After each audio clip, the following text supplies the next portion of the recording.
Welcome. Today we'll explore a fascinating question. Can Wikipedia serve as a reliable linguistic resource? As language researchers increasingly turn to digital sources, the need for large, accessible, and representative text collections is more important than ever. Wikipedia, with its open content and multilingual reach, seems like an ideal candidate. But is it truly representative of natural language use? In this video, we'll dive into the structure of Wikipedia texts, compare them across languages, and see what makes a linguistic corpus truly valuable. Let's begin our journey into the world of language and data. Before we analyze Wikipedia, let's clarify what makes a text collection, or corpus, useful for linguistic research.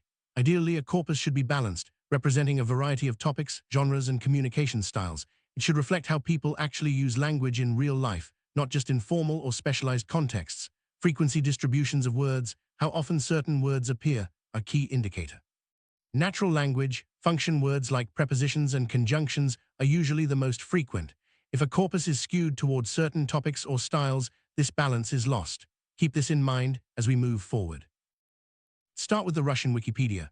With over 1 million articles, it's one of the largest language editions. When researchers analyzed its most frequent words, they found a pattern similar to balanced language corpora. Function words like and, in, on, and with dominated the top spots. This suggests that, at least for Russian, Wikipedia's content is broad and varied enough to reflect natural language use. However, some anomalies appear, such as the word year, ranking unusually high due to many articles about historical years. Still, overall, Russian Wikipedia performs well as a linguistic resource. Now let's look at Wikipedia editions in minority languages of Russia, such as Tatar, Bashkir, and several Finno-Ugric languages. Unlike Russian, these editions often show a very different picture. Their most frequent words are not function words, but content words like river, basin, or state. Why? Many articles are generated automatically by bots, focusing on narrow topics like rivers or plants. This leads to a skewed frequency distribution, making these Wikipedias less representative of natural language. The lack of human-written, diverse content is a major challenge for using these editions as linguistic corpora. A particularly striking example is the so-called orchid syndrome, found in the Mordvinian Wikipedias. Here, automated articles about plants, especially orchids, make up a huge portion of the content. As a result, words like family, species, and orchid appear far more often than they would in natural language. This phenomenon highlights the risks of relying on automated content. It can distort the linguistic picture and limit the usefulness of the corpus for broader research.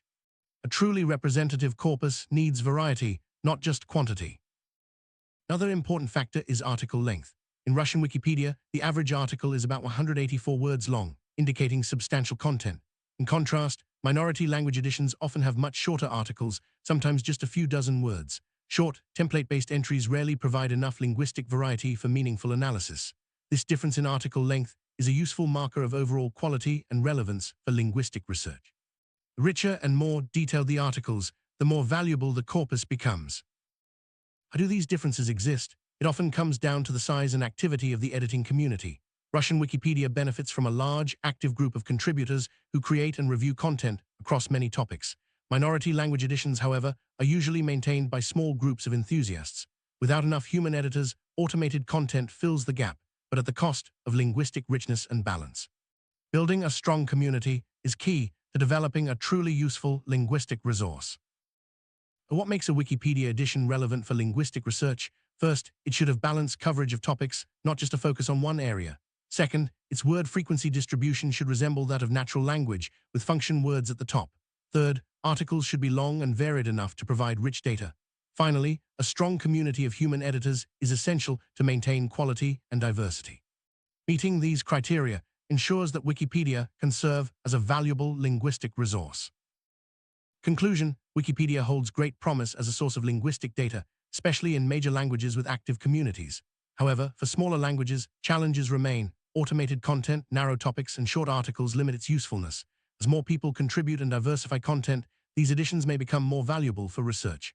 For now, researchers must carefully assess each Wikipedia's structure and content before using it as a linguistic corpus. Thanks for joining us on this exploration of language, data, and the digital age.